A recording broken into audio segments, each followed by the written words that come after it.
گاؤں کی اس ویران اور سنسان سڑک پر میں بالکل تنہا قدم بڑھا رہی تھی۔ فضا میں برستی سرد ہوا کے تھپیڑے میرے چہرے سے ٹکرا رہے تھے، جبکہ آسمان پر بادلوں کی گرج اور بجلی کی کوند ایک عجیب ہیبت طاری کر رہی تھی۔ میں جسمانی طور پر وہاں موجود تھی، مگر میرا ذہن ماضی کے ان تلخ اور دردناک دریچوں میں بھٹک رہا تھا جنہوں نے میری روح کو زخمی کر دیا تھا۔ میرے دل میں ایک ایسا خلا تھا جو وقت گزرنے کے باوجود بھرنے کا نام نہیں لے رہا تھا، اور ایک بے نام سی بے چینی میرے وجود میں سرایت کر چکی تھی۔ والد کی ناگہانی موت اور پھر ماں کی طویل علالت نے میری ہستی بستی زندگی کا رخ ہی موڑ دیا تھا۔ ان تمام آزمائشوں کے باوجود میں نے ہمیشہ اپنے وقار اور خودداری کو مقدم رکھا۔ حالات نے مجھے توڑنے کی بہت کوشش کی، پر میری انا نے مجھے کبھی جھکنے نہ دیا۔ اس وقت میں بارش میں مکمل بھیگ چکی تھی اور سردی کی لہر میرے بدن میں تھرتھراہٹ پیدا کر رہی تھی۔ میری چھتری ہوا کے تند و تیز جھونکوں کی تاب نہ لا کر مڑ چکی تھی اور بھیگی ہوئی چادر میرے کندھوں پر بوجھ بن گئی تھی، مگر ان سب تکلیفوں پر میرا وہ مقصد بھاری تھا جس کے لیے میں اس طوفانی رات میں گھر سے نکلی تھی۔ میرے اندر ایک ایسی غیر مرئی طاقت تھی جو مجھے رکنے نہیں دے رہی تھی، کیونکہ میرا وہاں پہنچنا صرف میری ضرورت نہیں، میری بقا کا مسئلہ تھا۔ اچانک ہوا کے شور کو چیرتی ہوئی ایک مدھم مگر جانی پہچانی آواز میرے کانوں سے ٹکرائی۔ کوئی میرا نام پکار رہا تھا۔ میں ٹھٹک کر رک گئی اور سانس روک کر چاروں طرف دیکھنے لگی۔ وہ آواز کسی انسان کی تھی یا میرے ہی کسی بچھڑے ہوئے خواب کی پکار؟ سڑک کے اس موڑ پر جہاں دور دور تک کوئی سایہ بھی میسر نہ تھا، اس پکار نے میرے دل کی دھڑکن تیز کر دی۔ مجھے محسوس ہوا جیسے اندھیرے میں کوئی میرا پیچھا کر رہا ہے، یا شاید میرا ماضی ہی مجسم ہو کر میرے سامنے آ کھڑا ہوا ہے۔ میں نے اپنی گھبرائی ہوئی نظریں چاروں طرف دوڑائیں، مگر وہاں گہری تاریکی اور بارش کی بوچھاڑ کے سوا کچھ نہ تھا۔ میں نے اپنے قدموں کی رفتار تیز کر دی، لیکن وہ آواز پیچھا چھوڑنے کو تیار نہ تھی۔ وہ میرے کانوں کے اس قدر قریب تھی جیسے کوئی میری روح کو پکار رہا ہو۔ عائشہ، عائشہ! پھر اچانک بجلی کی ایک زوردار کوند لپکی اور بادلوں کی اوٹ سے ایک مہیب مگر پراسرار پرچھائی نمودار ہوئی۔ وہ کوئی عام انسان نہیں تھا، بلکہ اس کے وجود سے پھوٹتی غیر زمینی کشش بتا رہی تھی کہ وہ کوئی جن ذات ہے۔ بچپن میں دادی اماں سے ان کے قصے تو بہت سنے تھے، مگر وہ خیالی کردار یوں میرے سامنے مجسم ہو جائے گا یہ کبھی سوچا نہ تھا۔ خوف کی ایک لہر میرے سر سے پاؤں تک دوڑ گئی، لیکن میں نے ہمت نہ ہاری، اپنے لرزتے ہوئے قدموں کو زمین پر جمایا اور اپنی جگہ ساکت کھڑی ہو گئی۔ وہ جنزاد ہوا کے دوش پر تیرتا ہوا کسی سائے کی طرح میری جانب بڑھ رہا تھا۔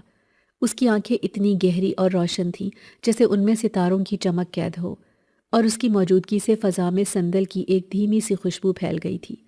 میں نے اپنے دل کی دھڑکنوں کو قابو میں کیا اور رندھی ہوئی آواز میں پوچھا، تم کون ہو؟ اور اس طوفانی رات میں میرا راستہ کیوں روکا ہے؟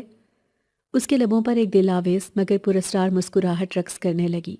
اس نے نہایت دھیمے لہجے میں جواب دیا، عائشہ، میں وہی ہوں جسے تمہاری اداس روح اور تمہارے تنہا دل نے ہمیشہ پکارا ہے۔ میرا تعلق اس خاک کی دنیا سے نہیں، مگر میں تمہارے دل کی وہ پکار سن سکتا ہوں جو تم نے کبھی لفظوں میں بیان نہیں کی۔ میری سانسیں جیسے سینے میں ہی قید ہو کر رہ گئیں۔ ایک انجانا خوف میرے ذہن پر دستک دے رہا تھا۔ میں نے لرزتے لہجے میں سوال کیا، کیا تم مجھے کوئی نقصان پہنچانے آئے ہو؟ کیا میری زندگی کی مشکلیں کم تھیں جو اب تم بھی کوئی بلا بن کر مجھ پر ٹوٹنا چاہتے ہو؟ وہ ہلکا سا ہنسا۔ اس کی ہنسی میں طنز نہیں بلکہ ایک عجیب سی ہمدردی تھی۔ نہیں عائشہ، میں تمہیں کوئی دکھ دینے نہیں آیا۔ میں تو ان جذبوں کا محافظ ہوں جو ٹوٹ کر بھی نہیں بکھرتے۔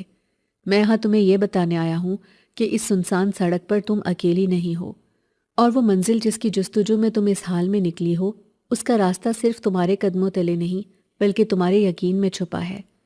بجلی ایک بار پھر کڑکی اور اس کی روشنی میں مجھے محسوس ہوا کہ اس جن ذات کا ہیولا پہلے سے زیادہ شفاف ہوتا جا رہا تھا، جیسے وہ مجھے کسی بڑے سچ کی طرف لے جانا چاہتا ہو۔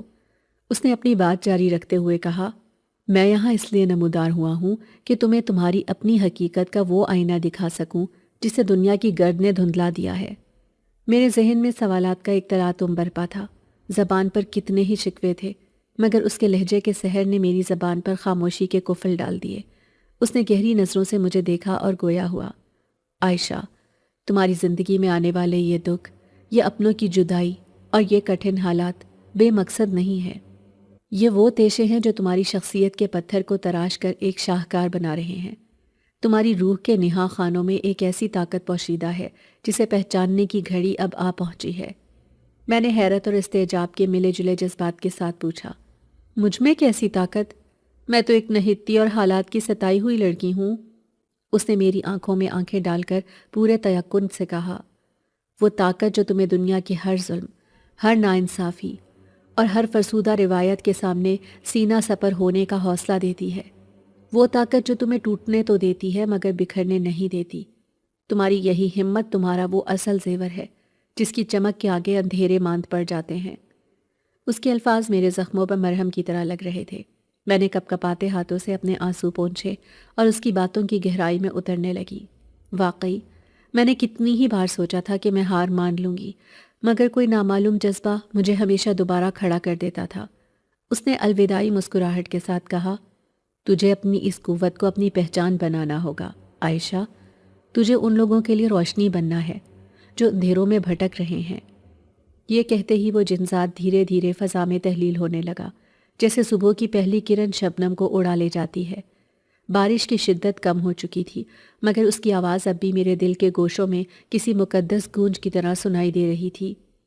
میں وہیں سڑک کے بیچوں بیچ کھڑی تھی، مگر اب میں وہ عائشہ نہیں تھی جو تھوڑی دیر پہلے خوفزدہ اور ٹوٹا ہوا دل لے کر گھر سے نکلی تھی۔ اب میرے قدموں میں ایک نیا عزم تھا اور میری آنکھوں میں اپنی منزل کا ایک واضح نقشہ۔ سنسان سڑک اب مجھے ڈرا نہیں رہی تھی، بلکہ ایسا لگ رہا تھا جیسے وہ میرا استقبال کر رہی ہو۔ میں نے بھیگی ہوئی چادر کو درست کیا اور ایک لمبا سانس لے کر اس مشن کی طرف بڑھ گئی جس کا ادراک مجھے اس جنزات نے کروایا تھا۔ بارش کی بوندیں اب بھی میرے چہرے پر گر رہی تھیں، لیکن میں نے اپنے دل میں ایک نئی روشنی محسوس کی۔ میری زندگی کی کہانی اب نئی سمت میں جا رہی تھی اور میں اس نئے سفر کے لیے تیار تھی۔ میرا نام عائشہ ہے اور میں 22 سال کی جوان اور خوبصورت لڑکی ہوں۔ میرے سنہرے گھنگریالے بال اور میری نیلی آنکھیں میری خوبصورتی کا باعث ہیں، مگر کاش کہ میری قسمت بھی اتنی ہی خوبصورت ہوتی جیسے میں نے شکل پائی تھی۔ میری زندگی کا آغاز ایک چھوٹے سے گاؤں سے ہوا تھا جو قدرتی حسن اور سادگی کی علامت تھا۔ میں نے اپنے بچپن کے سنہرے دن اپنے ماں اور باپ کے ساتھ گزارے۔ میرے والد ایک محنتی کسان تھے اور میری ماں گھر کی رونق تھیں۔ ہمارے چھوٹے سے گھر میں ہمیشہ خوشیوں کا بسیرا رہا اور میں نے اپنے والدین کی محبت میں پرورش پائی۔ میری ماں مجھے اپنی گود میں بٹھا کر کہانیاں سناتی تھیں جن میں پیار، دوستی اور زندگی کے اہم سبق ہوتے تھے۔ میں نے انہی کہانیوں سے زندگی کی خوبصورتی کو جانا تھا۔ میرے والد ہمیشہ میرے لیے خواب بننے کی بات کرتے۔ وہ چاہتے تھے کہ میں بڑی ہو کر کچھ بنوں، کچھ کروں، جس سے نہ صرف میرا بلکہ دوسروں کا بھی بھلا ہو۔ اسی لیے انہوں نے ہر مشکل کا سامنا کر کے مجھے محلے سے کچھ دور ایک سرکاری اسکول میں داخل کروایا۔ وہ روزانہ میرا ہاتھ تھام کر مجھے اسکول چھوڑ کر آتے۔ میں نے 5 جماعتوں تک تعلیم حاصل کی۔ یہاں تک میری زندگی بہت خوبصورت تھی، لیکن وقت کا پہیہ ہمیشہ ایک جیسا نہیں رہتا۔ میری خوشیوں بھری زندگی میں ایک دن ایک سیاہ بادل چھا گیا۔ میرے والد ایک حادثے میں ہم سے جدا ہو گئے۔ یہ حادثہ میرے اور میری ماں کے لیے ناقابل برداشت تھا۔ ہمارے خاندان کی خوشیاں جیسے کسی نے اچانک چھین لیں۔ والد کے بغیر زندگی کی سادگی میں ایک خلا پیدا ہو گیا جو کبھی پر نہ ہو سکا۔ والد کے جانے کے بعد میری ماں کی صحت بھی گرتی چلی گئی۔ وہ ہمیشہ کہتی تھیں کہ میں ہی ان کی سب سے بڑی امید ہوں اور انہوں نے مجھے ہمیشہ اپنی طاقت اور محبت کا ذریعہ بنایا۔ لیکن میرے لیے سب سے مشکل لمحہ وہ تھا جب میری ماں بھی بیمار ہو گئی اور مجھے ان کی دیکھ بھال کرنی پڑی۔ میرے بچپن کی معصومیت اب زندگی کی تلخ حقیقتوں سے ٹکرا گئی تھی۔ میں نے لوگوں کے دروازے پر دستک دینا شروع کر دیا تھا، مدد کی التجا کرتے ہوئے۔ مجھے اپنی عزت اور وقار سب سے زیادہ عزیز تھے اور میں نے کبھی کسی کے آگے جھکنے کا نہیں سوچا۔ کچھ لوگ میری خوبصورتی کا فائدہ اٹھانے کی کوشش کرتے، لیکن میں نے ہمیشہ اپنے اصولوں پر قائم رہتے ہوئے اپنے آپ کو محفوظ رکھا۔ میں جب بھی کسی کے دروازے پر دستک دے کر کچھ پیسوں کا تقاضا کرتی تو لوگ بری نگاہوں سے مجھے گھورنے لگتے اور مجھے ایک غلط لڑکی سمجھتے، مگر میں نے ہمیشہ اپنے چہرے کے تاثرات کچھ اس طرح رکھے کہ لوگ مجھے غلط نہ سمجھیں اور مجھ پر بری نگاہ نہ ڈالیں۔ کئی راتیں میں نے اپنے آنسوؤں میں گزاری، یہ سوچتے ہوئے کہ میری زندگی کب بہتر ہوگی۔ لیکن ہر بار جب میں نے اپنی ماں کی مسکراتی ہوئی تصویر دیکھی، مجھے ایک نئی طاقت ملی۔ میں نے اپنے دل میں ایک عہد کیا کہ میں کبھی ہار نہیں مانوں گی۔ میں نے اپنے والدین کے خوابوں کو پورا کرنے کا ارادہ کیا، چاہے حالات جیسے بھی ہوں۔ میں نے اپنے دل میں یہ ٹھان لیا تھا کہ میں اپنی ماں کا سہارا بنوں گی۔ اس دنیا میں انہوں نے جو بھی دکھ سہے ہیں میں ان کا مداوع کروں گی۔ میری ماں کے پیار اور والد کے خوابوں نے مجھے وہ مضبوطی دی تھی جو میں نے کبھی سوچا بھی نہیں تھا۔ میری زندگی کے ہر لمحے میں ان کی یادیں اور ان کے سبق میرے ساتھ رہتے ہیں۔ ان کی محبت اور قربانیوں نے مجھے سکھایا کہ زندگی میں مشکلات آتی ہیں لیکن ہمیں ہمیشہ آگے بڑھنا ہوتا ہے۔ میرے ماضی کی خوبصورتی اور درد دونوں نے مل کر میری شخصیت کو سنوارا ہے۔ آج میں جو کچھ بھی ہوں وہ ان لمحوں کی بدولت ہوں۔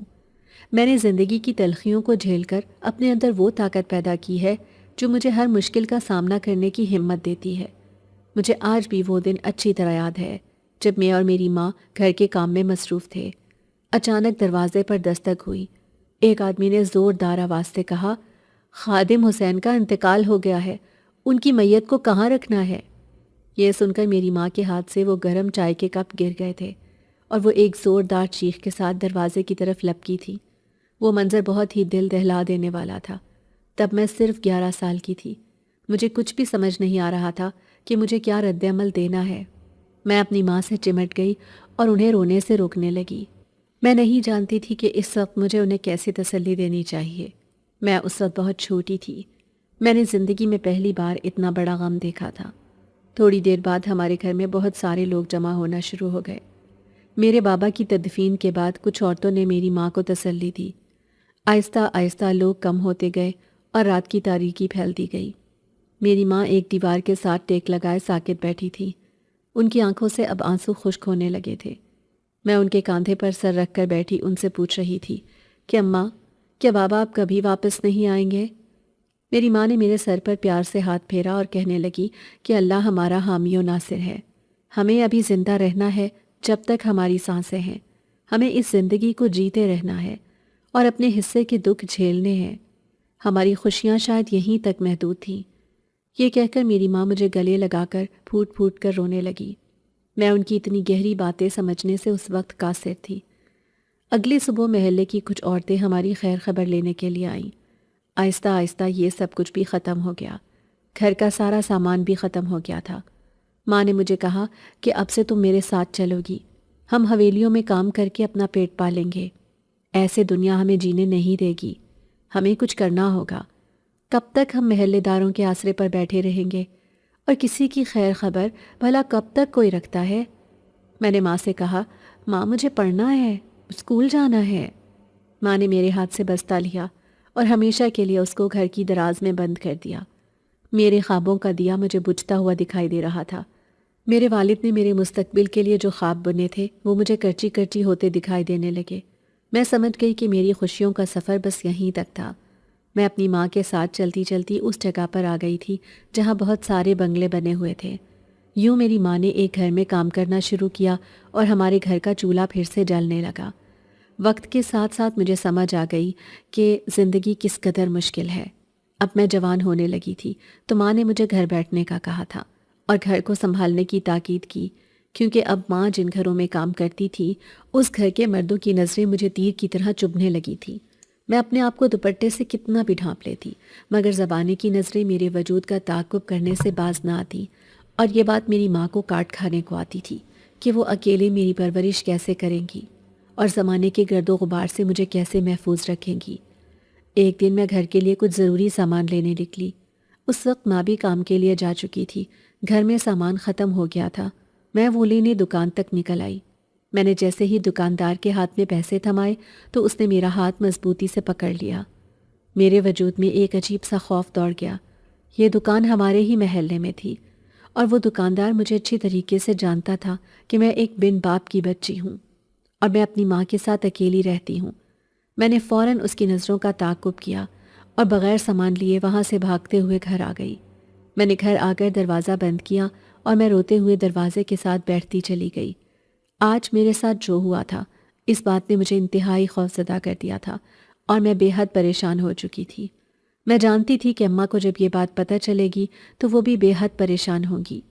وہ تو پہلے ہی مجھے زمانے کی نظروں سے بچنے کے بارے میں تلقین کرتی رہتی تھی اور میں ان کی بات سن کر اپنے پلو سے باندھ لیتی تھی۔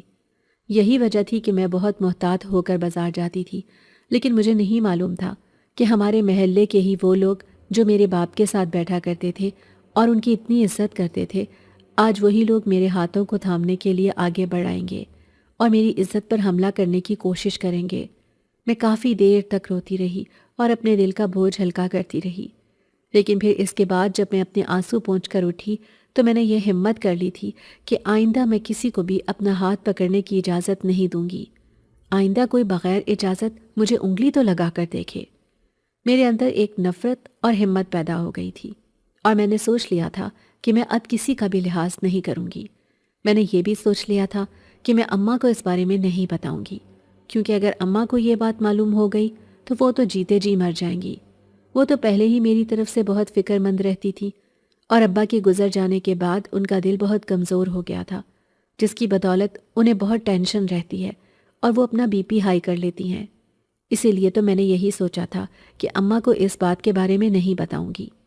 شام کو جب اماں گھر پر آئیں اور تبھی تھکے ہارے چہرے کے ساتھ میری خیریت معلوم کی تو میرا دل بھر آیا، لیکن میں نے خود کو مضبوط بنائے رکھا اور اماں سے کہا، اماں میں بالکل ٹھیک ہوں، آپ پریشان نہ ہوں۔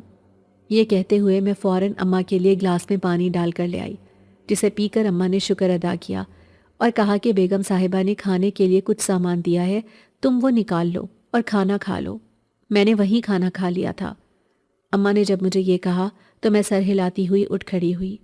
اکثر بیگم صاحبہ اپنا بچا ہوا کھانا ہمیں بھیج دیتی تھی، جو میں اور اماں کھا لیتے تھے۔ بہت کم اس بات کی ضرورت پیش آتی تھی کہ ہمیں گھر پر کچھ پکانا پڑتا ہے۔ اماں وہیں سے کھانا لے آتی تھی، اسی لیے تو میں نے ابھی تک کھانا بنانا بھی شروع نہیں کیا تھا۔ یوں تو اماں مجھے منع کرتی تھیں کہ تم ابھی کھانا نہ بنایا کرو، چھوٹی ہو، کہیں ہاتھ وغیرہ جنا نہ لو، لیکن میں انہیں سمجھاتی کہ آپ سارا دن تو کام کر کے آتی ہیں، پھر گھر آ کر کھانا بھی بنائیں۔ میں ایسا سوچ بھی نہیں سکتی۔ یہی وجہ تھی کہ میں اماں کے آنے سے پہلے کوشش کرتی کہ کچھ نہ کچھ بنا لوں، لیکن آج اس دکاندار کی حرکت نے میرا دل اتنا برا کر دیا تھا کہ مجھ سے کچھ بنایا ہی نہیں گیا۔ اسی لیے جو کھانا اماں لے کر آئی تھیں میں نے بڑی رغبت سے وہی کھانا کھا لیا اور سونے کے لیے لیٹ گئی۔ اماں بھی بستر پر لیٹتے ہی سو گئی تھی۔ سارا دن وہاں کے کام کاج کر کے آتی تو شام کو اتنی تھکی ہوتی تھی کہ ان سے دوسری بات نہیں ہوتی تھی۔ ہم سارے مہینے کی محنت کے بعد جو چند ہزار ہمارے ہاتھ آتے تھے اسی سے ہی ہمارا گزارا چلتا تھا۔ حالانکہ میں اماں کو کئی بار کہہ چکی تھی کہ مجھے بھی اپنے ساتھ لے جایا کرو، اس طرح آپ کا ہاتھ بٹایا جائے گا، لیکن اماں یہی کہتی تھیں کہ تم گھر پر ہی رہو، اگر میں ابھی سے تمہیں کام پر ڈال دوں گی تو ساری زندگی کام کرتی رہو گی۔ تمہارے باپ نے تو مجھے کبھی کام کرنے ہی نہیں دیا تھا، لیکن اس کے جانے کے بعد اس ظالم پیٹ نے گھر سے نکلنے پر مجبور کر دیا۔ اماں یہ کہتے ہوئے رو دیتی تو میں اماں کو اپنے چھوٹے چھوٹے ہاتھوں سے چپ کرواتی اور ان کے آنسو پونچھتی۔ وقت اسی طرح گزر رہا تھا اور میں آہستہ آہستہ کر کے جوانی کی سیڑھیاں چڑھ رہی تھی۔ اماں کو پہلے سے زیادہ میری فکر رہنے لگی تھی۔ وہ مجھے اکیلے چھوڑتے ہوئے گھبراتی تھیں اور کہنے لگتیں کہ عائشہ، دنیا بہت ظالم ہے، جبکہ انہیں پتہ بھی ہے کہ اس گھر میں دو کمزور عورتیں تنہا رہتی ہیں۔ میں جب تک تمہیں اپنے گھر بار کا نہ کر دوں میرے دل کو سکون نہیں ہوگا۔ اماں اکثر مجھے یہ کہتی تو میں انہیں تسلی دیتی کہ ایسا مت سوچیں، میں بالکل اپنا خیال رکھوں گی اور کسی کے لیے بھی دروازہ نہیں کھولوں گی۔ اماں جانتی تھیں کہ میں ایسا ہی کرتی ہوں، دروازہ بند کر کے بیٹھ جاتی ہوں، پھر لاکھ کوئی دروازہ کھٹکھٹائے میں نہیں کھولتی تھی، سوائے ایک شخصیت کے۔ وہ ہمارے محلے کی بوا جان تھی۔ بوا جان تب سے ہمارے گھر آتی تھیں جب ہمارے ابا زندہ تھے۔ وہ ہمیشہ مجھے اور اماں کو بہت محبت دیتی اور اکثر وہ ایسی ایسی باتیں کرتی کہ میں اور اماں حیرانی سے سنتے رہتے۔ بوا کی محبت ہمارے گھرانے کے لیے بے مثال تھی۔ ابا کی گزرنے کے بعد بھی انہوں نے اماں کی عدت تک ان کا بہت ساتھ دیا اور اکثر وہ گھر پر آ جاتی اور اماں کے کئی کام نپٹا جاتی۔ اماں ان کی بہت مشکور رہتی تھی۔ اب بھی ایسا ہی تھا۔ اماں کے جانے کے بعد وہ کبھی کبھار میری خیریت معلوم کرنے کے لیے ضرور آتی۔ اب وہ بوڑھی ہو رہی تھی اور اب تو ان سے چلا بھی نہیں جاتا تھا۔ حالانکہ ان کا گھر تو ہماری گلی میں ہی تھا، لیکن 5-6 گھر چھوڑ کر تھا اور ان سے اب گھر سے نکلنا محال ہو رہا تھا۔ یہی وجہ تھی کہ وہ 2-3 دن کے بعد ہی چکر لگا پاتی اور میں بھی جیسے ان کی منتظر ہوتی۔ ان کی آواز سنتے ہی فوراً دروازہ کھول دیتی اور بھاگ کر ان کے سینے سے لگتی۔ اماں نے جو باتیں مجھے سمجھائی تھیں بوا نے تو جیسے گھول کر پلا دی تھی۔ میں بوا کے ساتھ ہر بات کر لیتی تھی۔ اس دن بھی جب بوا آئیں تو میں نے انہیں دکاندار کی اس حرکت کے بارے میں بتا دیا تھا۔ تبھی بوا نے مجھے منع کیا تھا کہ اپنی ماں کو کچھ مت بتانا، وہ تو جیتے جی مر جائے گی، اور میں نے ایسا ہی کیا تھا۔ بوا کے کہنے پر ہی اب میں دکان سے سودا وغیرہ لینے نہیں جاتی تھی، اور جیسے جیسے میں جوان ہو رہی تھی بوا خود ہی مجھے سودا لا دیا کرتی تھی۔ اماں اس معاملے میں بوا کی بہت مشکور رہتی تھی، کیونکہ ان کا کہنا تھا کہ اگر بوا نہ ہوتی تو ہمارے لیے کتنی مشکل کھڑی ہو جاتی۔ اب میں 17 برس کی ہو چکی تھی۔ اماں کو اب میری شادی کی فکر رہنے لگی تھی۔ انہوں نے ارد گرد میرے رشتے کے لیے کہنا شروع کر دیا تھا، اور بوا کو تو خاص طور پر اماں نے کہا تھا کہ عائشہ کے لیے ڈھنگ کا رشتہ دیکھیں، مجھے جلد اس کے ہاتھ پیلے کرنے ہیں۔ میں نے اماں کو منع بھی کیا، لیکن وہ باز نہیں آئی۔ اماں کی صحت اب پہلے جیسی نہیں رہی تھی۔ مسلسل کام، پریشانی اور گھر کی پتلی حالت نے ان کی اپنی حالت بہت خراب کر دی تھی، اور وہ بہت کمزور ہو گئی تھی۔ آنکھوں کے گرد سیاہ حلقے اور سر کے اوپر سفید بال ان کی اندرونی کمزوری کو ظاہر کر رہے تھے۔ میں حد الامکان اماں کو سمجھاتی کہ اب وہ یہ کام چھوڑ دیں، مجھے کام پر جانے دیا کریں، لیکن وہ اس بات کے لیے رضامند نہیں ہوتی تھی۔ ان کے دل میں اب تک بچپن کے اس واقعے کا ڈر بیٹھا ہوا تھا جب ایک بار میں اماں کے ساتھ ضد کر کے کام پر چلی گئی تھی۔ تب میں صرف 8 برس کی تھی۔ کام کاج کے دوران اماں کو دھیان نہیں رہا تو میں کھیلتے کھیلتے بڑے صاحب کے کمرے میں چلی گئی۔ پھر بڑے صاحب نے میرے ساتھ کھیلنا شروع کر دیا۔ اماں کو جب تک اس بات کا احساس ہوا، اماں بھاگی گئیں، مجھے ڈھونڈتی رہیں اور چیخنے لگیں۔ پھر جب میں بڑے صاحب کے کمرے سے برآمد ہوئی تو اماں کو جیسے سکون کا سانس آیا، لیکن میں رو رہی تھی اور بار بار یہی کہہ رہی تھی کہ صاحب گندے ہیں، صاحب گندے ہیں۔ پھر جب اماں نے اس بات کا نوٹس لیتے ہوئے مجھ سے پوچھا تو میں نے انہیں سب کچھ بتا دیا، اور یہ بات سن کر اماں سناٹے میں آ گئی تھی۔ انہوں نے ایک دم مجھے اپنے ساتھ بھینچ لیا اور رونے لگی۔ اماں کے اس رونے میں بڑا کرب تھا، بہت شدت تھی۔ اس دن کے بعد سے اماں نے وہ کام چھوڑ دیا تھا اور دوسری جگہ پر کام ڈھونڈ لیا تھا، لیکن اماں کے دل سے وہ خوف آج بھی نہیں جا سکا تھا۔ یہی وجہ تھی کہ وہ مجھے اپنے ساتھ لے کر نہیں جاتی تھی، لیکن اب کام کی زیادتی کی وجہ سے اماں کی گرتی ہوئی صحت نے مجھے کافی پریشانی میں مبتلا کر دیا تھا۔ اور پھر ایک دن تو حد ہی ہو گئی۔ اماں ابھی کام سے واپس آئی ہی تھیں، اور آج ان کی طبیعت پہلے کی نسبت کافی خراب تھی، کیونکہ ان کے چہرے سے ہی ان کی تکلیف کا اندازہ ہو رہا تھا۔ اماں آتے ہی بستر پر لیٹ گئی۔ آج تو نہ ہی انہوں نے مجھے کھانے کو کہا اور نہ ہی کوئی بات کی۔ میں بے چین ہو گئی اور اماں کے پاس چلی گئی۔ اماں، کیا ہوا آپ کو؟ طبیعت تو ٹھیک ہے؟ میں نے اماں سے بڑی محبت سے پوچھتے ہوئے ان کے ہاتھ کو تھاما تو مجھے جیسے ایک دم کرنٹ لگا۔ اماں کی حالت ٹھیک نہیں تھی۔ بخار اتنا تیز تھا کہ ہاتھ لگانے پر محسوس ہو رہا تھا جیسے آگ کو چھو لیا ہو۔ اسی لیے میں نے گھبراہٹ کے عالم میں اماں سے کہا، اماں آپ کو تو بہت تیز بخار ہے۔ میں نے پریشان ہوتے ہوئے اماں سے کہا تو اماں نے ہلکے سے مسکرا کر بڑی آہستہ آواز میں کہا، نہیں نہیں عائشہ، بخار نہیں ہے، بس کام کر کے جسم گرم ہو گیا ہے، میں کچھ آرام کروں گی تو ٹھیک ہو جاؤں گی، تم پریشان نہ ہو۔ لیکن مجھے بے چینی لگ چکی تھی اور ایسا لگتا تھا جیسے میرے شک کی تصدیق ہو گئی ہے۔ جب اماں نے میری اس بات کو ہوا میں اڑا دیا تو میں بوا جان کے پاس چلی آئی، اور جب انہیں اماں کی صحت کے بارے میں بتایا تھا تو وہ خود بھی بہت پریشان ہوئیں اور فوراً میرے ساتھ گھر آ گئیں۔ اماں کی حالت اور خراب ہو چکی تھی، وہ بہت زیادہ کمزور ہو گئی تھی اور بار بار بخار کی شدت کی وجہ سے غنودگی میں جا رہی تھی۔ تاہم بوا جان نے اماں کے سر پر پٹیاں رکھنی شروع کر دیں اور مجھ سے کہنے لگیں کہ تم ایمبولینس کو بلا لو، ہو سکتا ہے تمہاری ماں کو ہسپتال لے جانا پڑے۔ ہسپتال کا نام سن کر ہی میرا دل خوف کھا گیا اور میں بری طرح پریشان ہو گئی۔ خوف کے مارے میں اماں کے چہرے کو دیکھنے لگی۔ مجھے بھول ہی گیا کہ مجھے ایمبولینس کو بلانا تھا۔ میں صرف اماں کا چہرہ دیکھے جا رہی تھی۔ نہ جانے اماں کو کیا ہو گیا ہے، اماں ایسی کیوں ہو گئی ہیں۔ آنسو میری آنکھوں سے بہنے لگے اور میں دل میں اماں کے بارے میں سوچنے لگی۔ بوا نے دوبارہ مجھے آواز دی اور تیز لہجے میں کہا، عائشہ، جا کر اس کو فون کرواؤ، تمہاری ماں کو اس وقت ہسپتال کی ضرورت ہے۔ بوا نے جب چیخ کر کہا تو میں فوراً باہر کی طرف بھاگی اور برابر والوں کے گھر چلی گئی۔ انہیں اماں کی حالت کے بارے میں بتا کر ایمبولینس کے لیے فون کروایا اور پھر دوڑتی ہوئی گھر واپس آ گئی۔ ایسا لگ رہا تھا جیسے میری اپنی جان سولی پر اٹک گئی ہے۔ ماں کا خیال ہر بات پر حاوی تھا۔ میں صرف اماں کو صحت مند اور تندرست دیکھنا چاہتی تھی، اس کے علاوہ میری اور کوئی خواہش نہیں تھی۔ میں بوا کے ساتھ مل کر اماں کو ہسپتال لے کر آ گئی۔ ڈاکٹر نے انہیں فوراً ایمرجنسی میں داخل کر لیا اور ان کا علاج شروع ہو گیا۔ مختلف ٹیسٹ ہوئے۔ یہ تو سرکاری ہسپتال تھا، لیکن پھر بھی ٹیسٹوں کے لیے بھاری رقم کی ضرورت تھی۔ میرے پاس کچھ پیسے تھے، میں نے وہ جمع کروا دیے اور باقی کے لیے ڈاکٹر سے وقت لے لیا۔ لیکن ڈاکٹر کا یہی کہنا تھا کہ ٹیسٹوں کے لیے جو بھی رقم چاہیے ہوگی وہ سب آپ کو دینی ہوگی۔ اماں کے مختلف طرح کے ٹیسٹ ہو رہے تھے اور مجھے اسی بات کی پریشانی تھی کہ آخر اتنے ٹیسٹ کیوں ہو رہے ہیں؟ اماں تو بالکل ٹھیک ٹھاک تھیں، تو پھر یہ سب کیا ہو رہا ہے؟ اسی بات کی پریشانی میرے چہرے سے ظاہر ہو رہی تھی اور میں سوچ سوچ کر پریشان ہو رہی تھی۔ شروع میں جو ٹیسٹ ہو گئے ان کی رپورٹ کے مطابق ڈاکٹر کا کہنا تھا کہ اماں کو شاید جگر کا کینسر ہے، جس کی وجہ سے ان کی یہ حالت ہو گئی ہے۔ ڈاکٹر کے منہ سے نکلنے والے ان الفاظ نے تو جیسے میری دنیا اجاڑ کر رکھ دی تھی۔ میں سوچ بھی نہیں سکتی تھی کہ اماں کو اتنا بڑا مسئلہ ہوگا، انہیں اتنی بڑی بیماری ہوگی۔ میں بے اختیار رونے لگی اور ڈاکٹر سے کہنے لگی، ڈاکٹر صاحب میری ماں کو بچا لیں، آپ چاہے مجھ سے میرا سب کچھ لے لیں لیکن میری اماں کو بچا لیں۔ ڈاکٹر مجھے تسلی دیتا ہوا اندر چلا گیا، لیکن اس کے یہ الفاظ کہ آپ دعا کریں سب ٹھیک ہو جائے گا میرے دل میں جیسے گڑ کر رہ گئے۔ اور پھر نرس نے آ کر جب مجھے اخراجات کی ایک پرچی دی تو میں حیرت اور خوف بھرے چہرے کے ساتھ اس کا چہرہ دیکھتی رہی۔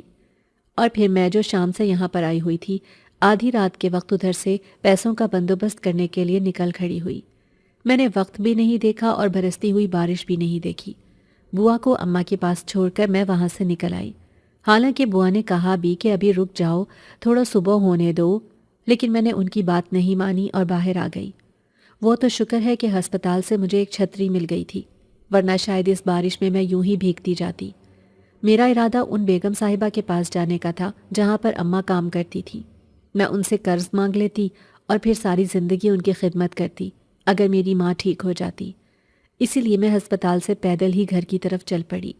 آنسوؤں کی جھڑی لگی ہوئی تھی اور بارش بھی تیزی سے برس رہی تھی۔ اچانک اس بارش میں سامنے سے آتی ہوئی تیز روشنی نے میری آنکھوں کو چندھیا کر رکھ دیا اور پھر اس میں سے ایک چہرہ ظاہر ہوا۔ وہ چہرہ ایک جن ذات کا تھا اور اس کے الفاظ نے جیسے میرے دل پر ایک مرہم رکھنے کا کام کیا تھا۔ اب میں کافی ہلکی ہو گئی تھی اس کے الفاظ سن کر۔ میرے دل کا بوجھ بہت ہلکا ہو گیا تھا اور میں نے سوچ لیا تھا کہ اس مصیبت میں سے بھی اسی طرح نکلنا ہے جیسے کہ میں باقی مصیبتوں سے نکل کر یہاں تک پہنچی ہوں۔ مجھے ہمت رکھنی ہے اور اپنی ہمت کو بنا کر پھر مجھے اپنی ماں کا علاج کروانا ہے۔ اس جنزات کے الفاظ نہ جانے کیسی طاقت رکھتے تھے جو میرے اندر ایک دم اتنا زیادہ سکون پھیل گیا تھا۔ پھر میں اسی طرح بیگم صاحبہ کی طرف چلی گئی۔ بیگم صاحبہ کو جب میں نے ماں کی حالت اور ان کی بیماری کے بارے میں بتایا تو وہ بھی سن کر بے حد پریشان ہوئی۔ تاہم وہ کہنے لگیں کہ میں اتنی زیادہ تو تمہاری مدد نہیں کر سکتی کیونکہ میرے اپنے بھی حالات کچھ اسی طرح کے جا رہے ہیں، لیکن جتنا ہو سکا تمہاری مدد کروں گی۔ یہ کہہ کر بیگم صاحبہ اندر گئیں اور اندر سے 10,000 لا کر مجھے پکڑا دیے۔ وہ رقم تو بہت کم تھی، اماں کا علاج اور ٹیسٹوں کے لیے لاکھوں روپیہ چاہیے تھا۔ 10,000 پکڑ کر میں بیگم صاحبہ کی شکل دیکھتی رہ گئی۔ انہوں نے مجھ سے نظریں چرائیں اور کہنے لگیں، عائشہ ابھی میرے پاس یہی ہے، میں اس سے زیادہ تمہاری مدد نہیں کر سکتی۔ ہاں لیکن میں تمہیں کچھ اور رقم بھی دوں گی، تم دوبارہ چکر لگا لینا۔ بیگم صاحبہ نے جب یہ کہا تو میں خاموش سی ہو گئی اور وہاں سے نکل آئی۔ مٹھی میں بھینچے ہوئے وہ پیسے مجھے مزید پریشانی میں مبتلا کر رہے تھے۔ میری واپسی بھی اسی طرح ہوئی تھی۔ میں بے حد رو رہی تھی۔ بارش اب بھی برس رہی تھی، لیکن مجھے صرف پرواہ تھی تو اپنی ماں کی صحت اور اس کی بیماری کی۔ واپسی پر جب میں آ رہی تھی تو اسی راستے پر مجھے پھر سے وہی جن ذات ملا۔ وہ مجھے دیکھ کر پوچھنے لگا، کیا ہوا؟ تم اب پھر رو رہی ہو؟ کیا تمہارا مسئلہ حل نہیں ہوا؟ اس نے مجھ سے اپنائیت اور محبت سے پوچھا تو میں نے نفی میں سر ہلا دیا اور روتے ہوئے اسے ساری بات بتا دی۔ میری بات سن کر وہ کہنے لگا، اچھا تم پریشان مت ہو، میں تمہارے ساتھ چلتا ہوں اور تمہاری ماں کے علاج کے لیے مجھ سے جو ممکن ہو سکا میں تمہاری مدد کروں گا۔ اس جنزات کی بات سے مجھے ذرا تسلی ہو گئی اور وہ میرے ساتھ ہی ہسپتال کی طرف چل پڑا۔ راستے بھر وہ مجھے سمجھاتا آیا تھا اور یہی کہتا آیا کہ تم پریشان مت ہونا، تمہاری ماں بہتر ہو جائیں گی، ہمت بنائے رکھنا۔ اگر ان کے سامنے تم رو گی تو پھر وہ بھی ہمت ہار جائیں گی اور ایسا نہیں ہونا چاہیے۔ اس جنزات کی باتوں میں نہ جانے کیسا اثر تھا، اس کے لہجے کی تاثیر تھی یا اس کے لفظوں کا مرہم تھا کہ میں ایک دم مطمئن سی ہوتی چلی گئی۔ اماں کے پاس جب میں پہنچی تو وہ اب کچھ ہوش میں تھی۔ بوا نے میری طرف سوالیہ نظروں سے دیکھا۔ وہ پیسوں کے بارے میں دریافت کر رہی تھی۔ میں نے مٹھی میں بند پیسے ان کی طرف بڑھا دیے۔ اتنے کم پیسے دیکھ کر بوا کا بھی دل برا ہو گیا۔ وہ کہنے لگی، بس بیگم صاحبہ نے صرف اتنی مدد کی ہے؟ ارے تمہاری ماں نے اس کی اتنے برس خدمت کی ہے، اور انہیں دیکھو، غیروں کی طرح صرف چند پیسے پکڑا دیے۔ آج کل ان پیسوں کا آتا کیا ہے؟ بوا اپنی ہی کہے جا رہی تھی۔ پھر ایک دم ان کی نظر اس جنزاد پر پڑی تو وہ کہنے لگی، یہ کون ہے؟ میں ابھی تعارف کروانے ہی لگی تھی کہ وہ بول پڑا۔ کہنے لگا، میں علی ہوں، اور مجھے پتہ چلا ہے کہ ماں جی کی طبیعت بہت خراب ہے۔ میں ان کے علاج کی غرض سے یہاں پر آیا ہوں۔ میں ان کی مدد کرنا چاہتا ہوں۔ اس نے جب یہ کہا تو بوا کی آنکھیں چمکنے لگیں اور وہ بے اختیار اسے دعائیں دینے لگی اور کہنے لگی، تمہارے جیسے نوجوان اتنی نیکی کا جذبہ رکھتے ہیں، اور جس طرح تم نے اس بیچاری عورت کی مدد کرنے کا سوچا ہے، اللہ تمہیں اس کا بہتر اجر دے گا۔ وہ اسے جھولیاں اٹھا کر دعائیں دے رہی تھی، جبکہ میں جا کر اماں کے پاس بیٹھ گئی۔ اماں نے ہلکا ہلکا ہوش میں مجھے مخاطب کیا تھا اور میں ان کے ساتھ لگ کر بیٹھ گئی۔ ان کا حال چال پوچھا تو انہوں نے آہستہ سے سر ہاں میں ہلا دیا، تاہم انہوں نے اشارے سے مجھے اپنے قریب بلایا اور کان میں کہنے لگی، بیٹا اپنا دھیان رکھنا، اگر مجھے کچھ ہو بھی گیا تو تم نے رونا نہیں ہے، ہمت رکھنی ہے۔ اماں کے یہ الفاظ میرے سارے جسم کو زرد کر گئے اور ایسا لگا جیسے خون کا ایک قطرہ بھی باقی نہ رہا ہو۔ میں بے حد پریشان ہو گئی تھی، لیکن کیا کرتی؟ اماں کی جو حالت تھی وہ صاف دکھائی دے رہی تھی۔ میں ایک دم سے وہاں سے اٹھی اور باہر آ کر بے اختیار رونے لگی۔ وہ جنزاد میرے پیچھے ہی آ گیا۔ وہ مجھے تسلی دینے لگا۔ اس کا کہنا تھا کہ اگر تم اسی طرح روتی رہو گی تو تمہاری ماں کو کیسے حوصلہ ہوگا؟ وہ کس طرح ہمت برقرار رکھیں گی؟ انہیں صرف تمہاری پریشانی ہے، اور تمہاری ہی پریشانی کا خیال کر کے وہ اپنی طبیعت زیادہ خراب کر لیتی ہیں۔ تم یہ سب مت کرو۔ اس جنزاد کی تسلی دینے پر میں شرمندگی سی محسوس کرنے لگی تھی۔ واقعی اماں کو میری پریشانی تھی کہ ایک اکیلی لڑکی کو کس طرح کی مشکلات کا سامنا ہو سکتا ہے۔ اماں تو یہ بات بہت اچھے طریقے سے جانتی تھی، اور پھر ہم تو بچپن سے ہی بہت سخت حالات دیکھتے آئے تھے۔ اسی وجہ سے تو اماں پریشان تھی کہ کہیں میرے ساتھ پھر سے کچھ برا نہ ہو جائے، کہیں میرے ساتھ کچھ غلط نہ ہو جائے۔ میں نے اپنے آنسو پونچھے اور اس جنزاد کی طرف دیکھا۔ میں نے کہا، نہیں، میں اب نہیں رہوں گی، بلکہ میں اماں کے لیے دعا کروں گی، اور مجھے امید ہے کہ اماں بالکل ٹھیک ہو جائیں گی۔ تمہارا بہت شکریہ، تم نے میرا بہت ساتھ دیا، میری بہت ہمت بڑھائی۔ میں جتنا بھی تمہارا شکریہ ادا کروں کم ہے۔ میں نے اس جنزاد سے جب یہ کہا تو وہ کہنے لگا، ارے میرا شکریہ ادا کرنے کی کوئی ضرورت نہیں ہے، میں تو اسی طرح انسانوں کے کام آتا ہوں، اور ویسے بھی تمہیں تو میں بچپن سے دیکھ رہا ہوں، تو میں تمہارے بارے میں اچھی طرح جانتا ہوں، اس لیے تم فکر مت کرو، میں تم سے پیچھے نہیں ہٹوں گا، اور میں تمہیں اکیلا نہیں چھوڑوں گا۔ اس کی باتیں مجھے حیران کرتی تھیں، اور اب بھی میں ٹکر ٹکر اس کی شکل دیکھنے لگی تھی۔ تاہم میں اٹھ کر فوراً اماں کے پاس چلی گئی۔ میں اماں کو ہمت اور حوصلہ دینے لگی۔ ہسپتال میں اماں کو 3 دن رکھا گیا، اور ڈاکٹر نے کہا کہ چونکہ اماں کو جگر کا کینسر ہے، اس لیے اب انہیں ایک لمبے اور مستقل علاج کی ضرورت ہے۔ وہ تو شکر ہے کہ ابھی کینسر ابتدائی سٹیج پر ہے، لیکن علاج اور مستقل بنیادوں پر اس کی دوا کھانے سے ہی وہ ٹھیک ہوں گی۔ ڈاکٹر سے میں نے سب کچھ سمجھ لیا تھا، اور ڈاکٹر نے اماں کو 3 دن کے بعد ڈسچارج کر دیا۔ لاکھوں کا بل بنا تھا، لیکن مجھے نہیں خبر کہ اس جنزاد نے وہ بل کہاں سے ادا کیا۔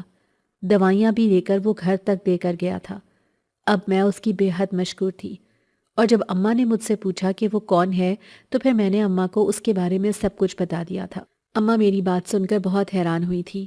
وہ کہنے لگی، عائشہ، کیا واقعی جنات اتنے اچھے ہوتے ہیں کہ وہ ہماری مدد کرنے کے لیے خود کو داؤ پر لگا دیں؟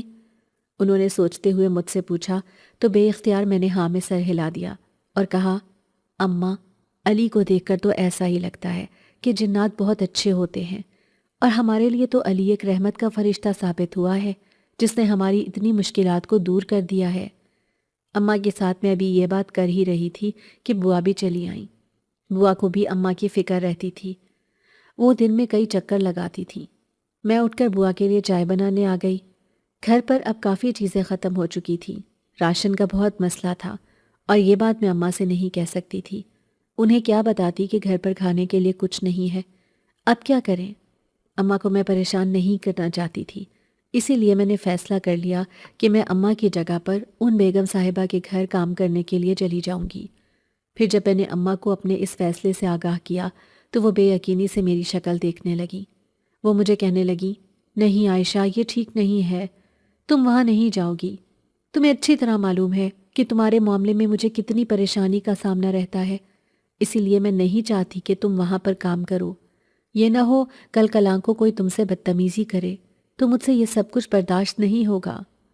اماں نے جب یہ کہہ کر منع کر دیا تو میں انہیں بے اختیار بتا گئی کہ گھر پر راشن ختم ہو چکا ہے اور اس کے لیے ضروری ہے کہ میں کام کروں۔ اب آپ اس عمر میں اس بیماری کی حالت میں کام نہیں کریں گی۔ میں نے اماں کو آگاہ کرتے ہوئے صاف منع کر دیا، جبکہ وہ اس بات پر مجھ سے نظریں چرا گئی تھیں۔ انہیں شاید شرمندگی ہوئی تھی یا کیا تھا، لیکن بہرحال اماں اس کے بعد کچھ نہیں بولی۔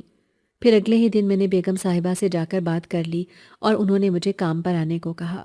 بیگم صاحبہ نے خوش دلی سے حامی بھر لی تھی، کیونکہ اماں نے اتنے سال ان کے ساتھ کام کیا تھا تو انہیں اماں پر مکمل بھروسہ تھا، اور میں بھی تو اسی ماں کی بیٹی تھی، اسی لیے بیگم صاحبہ نے مجھے کام دینے میں کوئی تکلف نہیں کیا۔ گھر آ کر اماں کو جب بتایا تو بجائے خوش ہونے کے اماں رونے لگی اور کہنے لگی، عائشہ، میں نے یہ تو نہیں چاہا تھا کہ میری بیماری تجھے گھر سے نکلنے پر مجبور کر دے۔ تجھے میں نے برسوں سے سنبھال کر رکھا ہوا ہے اور تو اس طرح وہاں کام کرنے جائے گی تو سوچ میری کیا حالت ہوگی، میں تو اور بیمار ہوتی جاؤں گی۔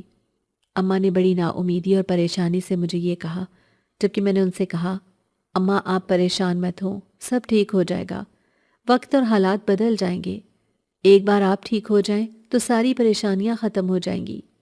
میں نے اماں کا ہاتھ تھام کر انہیں تسلی دی، جبکہ اماں کے چہرے پر پھیلے ہوئے فکر اور پریشانی کو میں بہت اچھی طرح دیکھ سکتی تھی، لیکن فی الحال ان سے نظریں چرانا ہی بہتر تھا۔ اماں کا علاج چل رہا تھا اور میں نے اب بیگم صاحبہ کے پاس کام کرنا شروع کر دیا تھا۔ کام کافی ہوتا تھا، مجھے کئی گھنٹے لگ جاتے تھے۔ یہ تھا کہ شام کو اکثر گھر آتے وقت بیگم صاحبہ کھانے کے لیے کچھ نہ کچھ دے دیتی تھی۔ اس کے علاوہ اماں کے لیے پھل اور دودھ بھی مجھے دے دیا کرتی تھی۔ میں ان کی بے حد مشکور ہوتی تھی، کیونکہ یہ پھل دودھ ہی اچھے خاصے مہنگے ہوتے ہیں اور اسی میں ہی میرے اچھی خاصی بچت کروا دیتی تھی۔ اماں کا علاج چل رہا تھا اور وہ اب پہلے سے کافی بہتر تھی، لیکن ایک دن پھر اماں کی طبیعت بگڑ گئی اور تکلیف کی مارے اماں کی آنکھوں میں آنسو آ گئے۔ اماں کی بگڑتی ہوئی حالت نے میرے ہاتھ پیر پھلا دیے۔ میں اس وقت کام پر جانے کی تیاری کر رہی تھی، لیکن جب اماں کی بگڑتی حالت دیکھی تو فوراً بوا کو بلوا لائی۔ بوا نے جب آ کر اماں کو اس طرح تڑپتے دیکھا تو فوراً ہسپتال لے جانے کے لیے کہہ دیا۔ میں خود بھی سمجھ رہی تھی کہ اماں کو اب ہسپتال لے جانا پڑے گا، اسی لیے فوراً ایمبولینس کو فون کیا اور ہسپتال کے لیے نکل کھڑے ہوئے، لیکن راستے میں ہی اماں کی حالت خراب ہوتی جا رہی تھی اور میں انہیں دیکھ دیکھ کر رونے لگی تھی۔ خدا خدا کر کے ہسپتال آیا، لیکن اماں اپنی زندگی کی بازی ہار گئی تھی۔ نہ جانے انہیں کینسر نے مارا، ان کی تکلیف نے مارا، یا پھر میرے گھر سے نکلنے کی اذیت نے انہیں مار ڈالا۔ جو بھی تھا اماں ختم ہو گئی تھی اور مجھے ایسا لگ رہا تھا جیسے میرا سب کچھ ختم ہو گیا ہے۔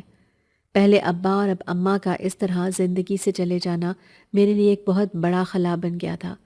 مجھ سے یہ صدمہ سنبھالا نہیں جا رہا تھا اور میں جیسے اندر سے دن بدن ختم ہوتی جا رہی تھی، لیکن مجھ سے بھی اب زندہ نہیں رہا جا رہا تھا۔ میں روز اپنے آپ کو مارنے کا سوچتی تھی۔